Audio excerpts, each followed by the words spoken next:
This is WKYT News at 6:30 on the CW Lexington. Good evening. I'm Sam Dick. Thanks for joining us on this Wednesday night for WKYT 6:30 News right here on the CW Lexington. Trending right now, the Franklin County Sheriff says 3 people have died following a fiery crash on I-64. He says it appears a tire blew on that van, causing the driver to lose control. That story is the most clicked on right now on WKYT.com. That's followed by police capturing a suspect in the killings of 2 Iowa officers. And the passenger killed in a crash on Old Richmond Road in Lexington has been identified. Here's what we're following right now at 6:30. A Lexington high school student behind bars for bringing a loaded gun to school. WKYT's Victor Puente has more on how a teacher helped alert school police to that threat. A judge has decided a man accused of killing a 6-year-old Versailles boy is competent to stand trial. Ronald Exantis is accused of breaking into a Woodford County home and killing that boy last December. When you go to a vigil and see a 22-year-old mother who's 8 months pregnant die. A spike in gun violence in our city of Lexington prompting a state senator to file a bill allowing the city and Louisville to pass their own gun ordinances. Senator Reggie Thomas joins us later to break down the news and talk about that proposal, which is sure to be controversial. Chief Meteorologist Chris Bailey is anything but controversial with these forecasts, which are really kind of ho-hum, but so beautiful. You know what I'm saying? Yeah, oh, absolutely. I mean, here we are, Sam. First 2 days of November. I'm not criticizing in the books. you. Okay. No, that's okay. There are plenty of people out there to do that, my man. But we are dealing with warmer temperatures than what we've had around here since 1987. And think of it like this.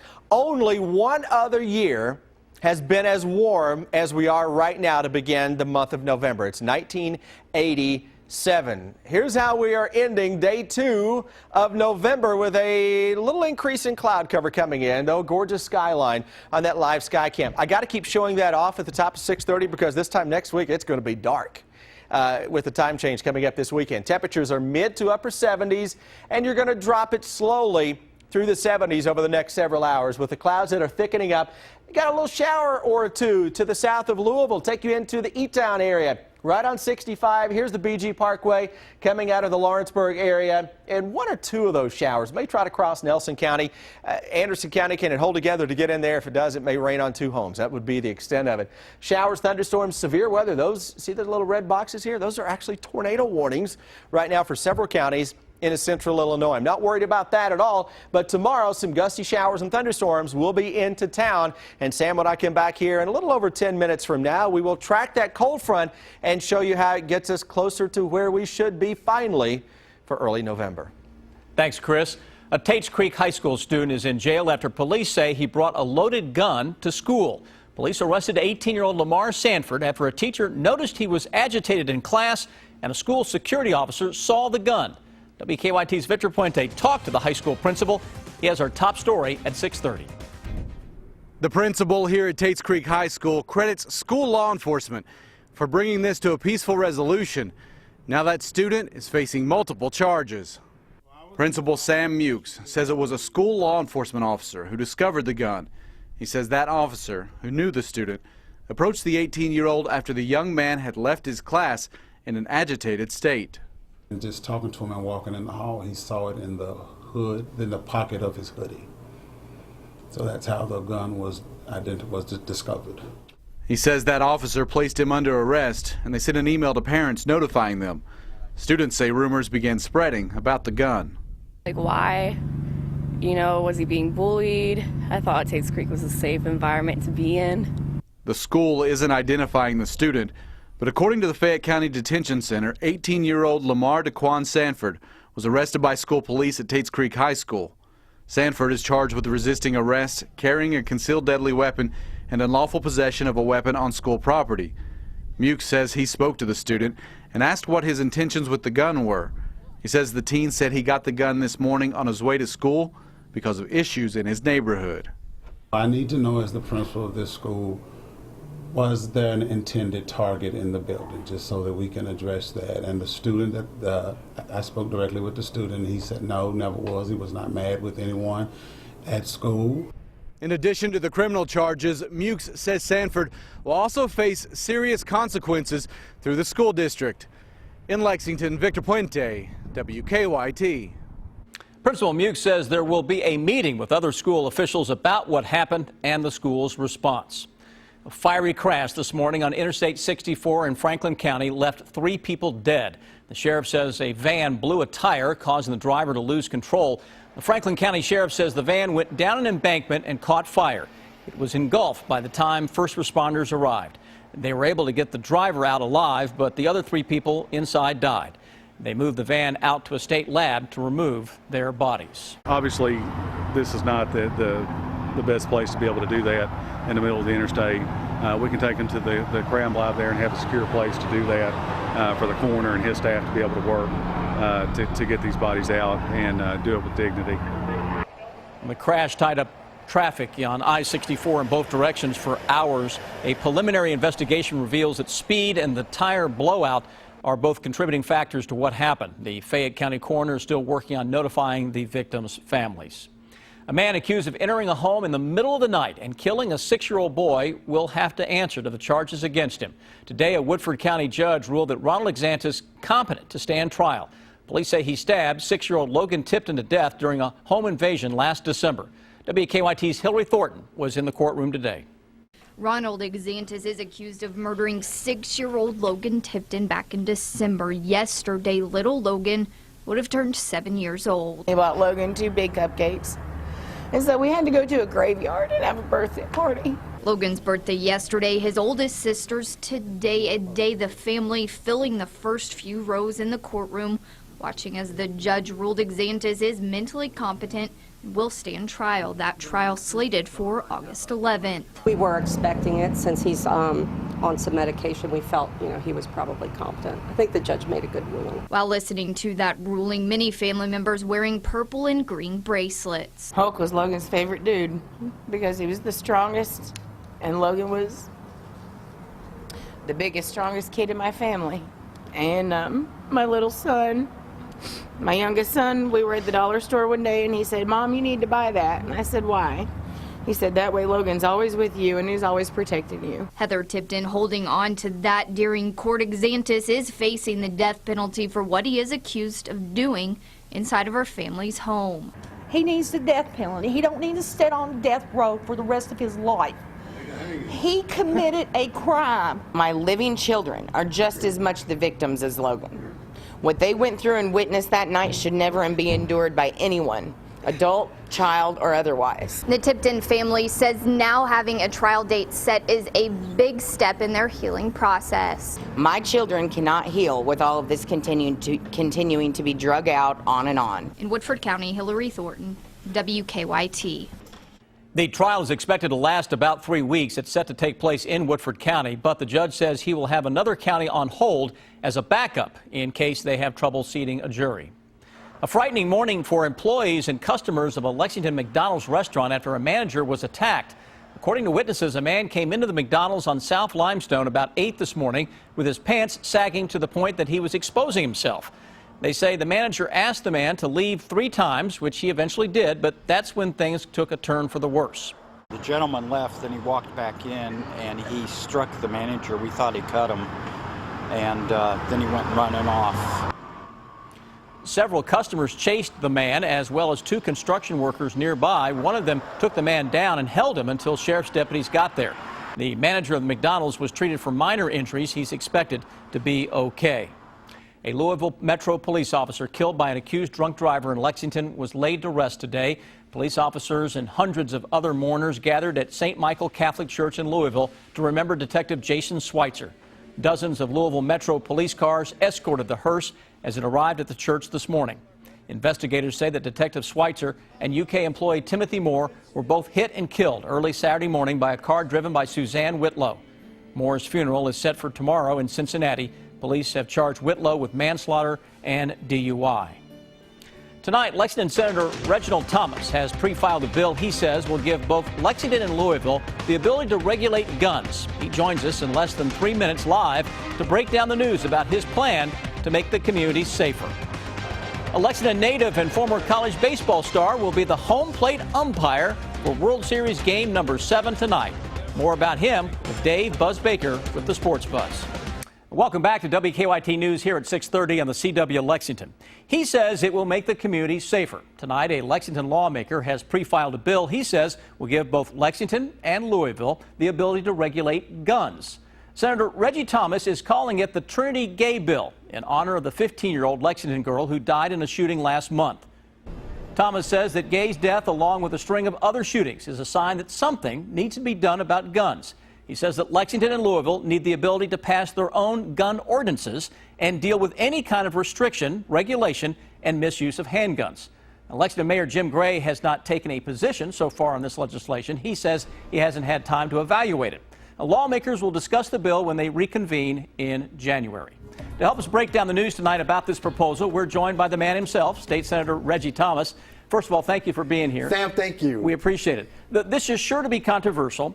Tell us, though, first, as we start off here, how this is going to, if it's passed, how it would actually regulate guns and make our community safer. How does it actually work? It works, Sam, because right now in the state of Kentucky, local communities are barred from enacting any kind of regulation that they can use ordinances for to restrict, regulate any kind of manufacture, use, distribution of handguns. What my bill does is remove that restriction for cities, Louisville and Lexington only, and say for those communities, which are different from rural communities, have different issues than rural communities, they have the ability to do restrictions, implement regulations that will, again, restrict manufacture, use, possession of handguns. And that's what I want to do. Can you give me an example, if it's passed, the word regulation is such a broad word, one example of how this might work in Lexington, for example? Well, Sam, I can't say what cities might do, what Lexington might do, but at least they'll have that authority to decide what's the best use here in Lexington in which they can, restrict handgun use, restrict the sale, restrict possession of it. So whatever they decide to do, they'll have that authority. Right now, the city councils in both Lexington and in Louisville are handcuffed, Sam. They cannot do anything regarding how guns are used, distributed, possessed in those cities. And their concerns are just different from rural counties. There are plenty of gun owners who are going to say, hey, you're stepping way over the line here, telling me I can't buy a gun, I can't protect my home with a gun. What do you say to those folks? I'm saying, Sam, that we need to have a balance here. There needs to be some common sense discussion. We're not taking away guns from people who have guns. But we are saying, Sam, that we have a gun problem in cities. I mean, Sam, in the last month, let's just take a look at it. You've had Mariah Coleman, a 22-year-old mother, 8 months pregnant, walking the streets, killed. You've had James Patterson Blair, a 27-year-old father of 2, found dead in a downtown parking garage. And just most recently, Sam, a 15-year-old girl, at a restaurant late at night, get killed because of senseless gun acts. Sam, we need to have that stopped. That needs to stop. And real quickly, when would this actually be addressed by the legislature? How does this work? Well, we go back in session in January. Okay. I hope the bill gets a fair hearing. At that time, it'll be appointed to a committee. And I'd like to have a committee hearing and talk about this. Again, it's past time, Sam, to have some kind of common sense address as to what can be done to eliminate senseless gun violence. Again, we're not taking guns away from owners. Sam, I grew up in a family of guns. I understand why you might need guns for hunting, for security. But we don't need this gun violence that we've seen in Lexington. State Senator Reggie Thomas from Lexington, thank you for joining us tonight live. Thank you for having me, Sam. Appreciate your time. I appreciate you having me. All right. And you can join the conversation by leaving your comments on WKYT.com or on our Facebook page. Let us know what you think. Well, I hope all of you out there are enjoying this last bit of summer weather in November. Chris Bailey, what's this all about? We're bringing the heat, and I mean that literally, with temperatures today tying a record again for many areas, tying a record yesterday. Only 1987 can say it was this warm for the opening 2 days for November. Let's look at a couple of sky cams. Smoky Mountains of eastern Kentucky. No, not the real Smoky Mountains. I mean actual smoke showing up on the mountains from some of those brush fires that are burning into the southeastern corner of the state. Kentucky weather cams across the entire region now. More clouds continuing to filter on in from west to east, and that's going to be the trend. The live sky cam right now in Lexington with a mix of a little bit of clearing. But overall, those clouds are thickening up. We're dropping it through the 70s right now into much of central and eastern Kentucky after a day, again, of low 80s. Clouds are thicker across the west, and where we even have a couple of raindrops getting as close by as Interstate 65. Nelson County, Hardin County getting in on a little bit of light rain. To the northwest of us, though, big thunderstorms around parts of Illinois near Chicago. Actual severe thunderstorm warnings and, believe it or not, tornado warnings that are out. Fall is a second severe weather season. Most folks don't appreciate the fact that, especially in November, you can get severe weather to kind of creep back into the picture as we change the seasons a little bit. I wouldn't be surprised if we don't see a severe weather event or two this month as we make that transition across Kentucky. That can happen this time of year. Not expecting a whole lot from that mess to impact our weather until we get the actual front into town middle of the day tomorrow. A gusty shower or thunderstorm will begin to develop and temperatures will drop into the afternoon. Ahead of that front tomorrow, though, southern southeastern Kentucky, I think you got another 70 to 75 left in the tank. Chilly wind will blow on Friday, but it looks really good Friday into Saturday. And Saturday morning may start frosty and end absolutely gorgeous. So here we go, first weekend of November with temperatures that will be into the 60s by day and overnight lows in the 30s. Election day could be a shower by the end of the day. A little better shot, I think, Sam, Tuesday night and into Wednesday of next week. But you know, you get 58 degrees on Friday. A normal November, that would be nothing. This November, that's going to be like, wow. It's cold. I've got Georgia fans coming up for the tailgate Saturday, and I'm loving your weather forecast for that. I mean, it's really, for November, it's really nice. 60s for tailgating, 49, 50 for kickoff, low and mid 40s fourth quarter. Tell them to bundle up, all right? Yeah, well, hopefully we'll have a lot to cheer about, and we'll be jumping up and down. Give them some blue to wear. You got it. I don't know if I'll wear it. Thank you. All right, when we come back, what a day for a lucky Cubs fan and a Lexington man set for the World Series spotlight tonight. Dave Baker has the Sports Buzz next. Now for the Sports Buzz each night, and it's exciting, folks. You got to watch this. We'll talk with Dave Buzz Baker for an inside look at what's going on. I'm going to build you up. You don't need to build up. Thank you. What a great story for tonight in the World Series. Yeah, hometown kid made good, and boy, just everything he's had to endure. No matter what sport you're involved in or what level, you always, as a kid, have that dream of one day being on the game's biggest stage, and that happens tonight for Lexington native Sam Holbrook, who will be the home plate umpire for just the 38th World Series Game 7. It's between the Cubs and the Indians. The Moorhead native, he was a pitcher. He was a 4-year letter winner at EKU under legendary head coach Jim Ward, and then he got into umpiring. And he was a young umpire when they had the umpire strike, Sam, and he was the last guy hired back after the umpire strike. He was out for about a year.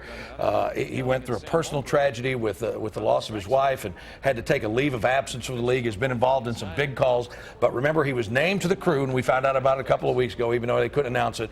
So when he was the replay guy for Game 1, that meant with a 7-man rotation that if there was a 7th game, he would be behind the plate. And it's just great. So whether you're a Cubs fan or a Cleveland fan, you can cheer for this guy to have a great day. I had a chance to exchange some texts with him. I mean, I don't know how you breathe in a situation like that. It's great. All right, now, we've heard about just how great Cubs fans are, right? Yeah, All fans are great, but Bill Murray is something different. So here's Karen Michelle. Yeah. She was outside the stadium last night looking for a ticket, and the guy behind her said, "Hey, here's a ticket."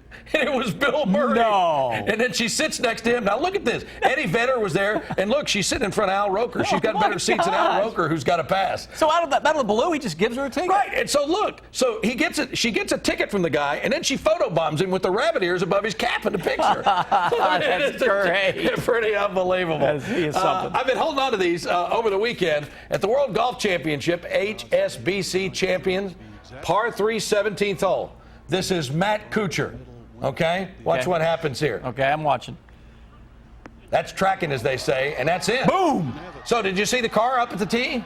Hole in one gets you a new Cadillac, right? Yeah. Except they had this little bitty sign up there that said the hole's got to be 200 yards, so on Saturday it's only playing 193. No. So if you get the hole in one on Saturday, you don't get the car. That's not fair. Kuchar has made enough money to buy lots of cars, though. But, I mean, come on. Yeah, give it it's 7 yards. I mean, what about the insurance policy? Come on, Cadillac. And then this is from the ACC Cross Country Championship at North Carolina State. Take a look at Boston College runner Madeline Adams. She was about 20 yards away from finishing, but couldn't get there. Sportsmanship. And so Clemson's Evie Tate and Louisville's Rachel Peace pick her up.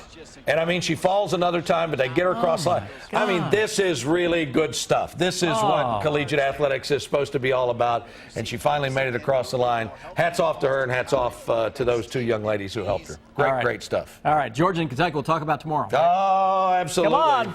Big game. All right. ahead right here. Huge. Huge. On the CW Lexington, an hour of Family Feud, and then at 8, Arrow, followed by Frequency at 9. Over on WKYT and CBS, Survivor at 8, Criminal Minds at 9, Code Black at 10, followed by WKYT News at 11. Okay, let's go up to Duluth in Minnesota, where they are bear watching today. The young bear was spotted near the federal courthouse on West 1st Street. Look at that.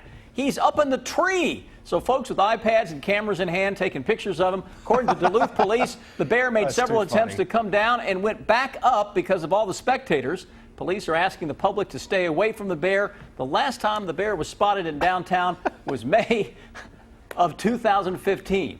Wow. Tuesday night, a big night downtown. Bear woke up in a tree. In Duluth.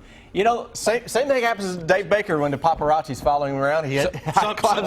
Some days you get the bear. The bears may be fooled as far as hibernation is weather. Like, what's going on here? Can you straighten them out? I don't know if we can straighten the bears out. I can barely straighten the forecast out. Upper 50s on Friday, taking us back to where we should be. Could be a couple of showers, thunderstorms tomorrow afternoon. Overall, mainly dry forecast. Weekend looks really, really good. I bet that bear had been doing a pub crawl. Just look for a place to lay down. A little hangover, maybe up in the tree. All right. Pub crawl. That's Buzzy and Chris and Sam. Thanks for watching. We'll see you tomorrow on the CW 630.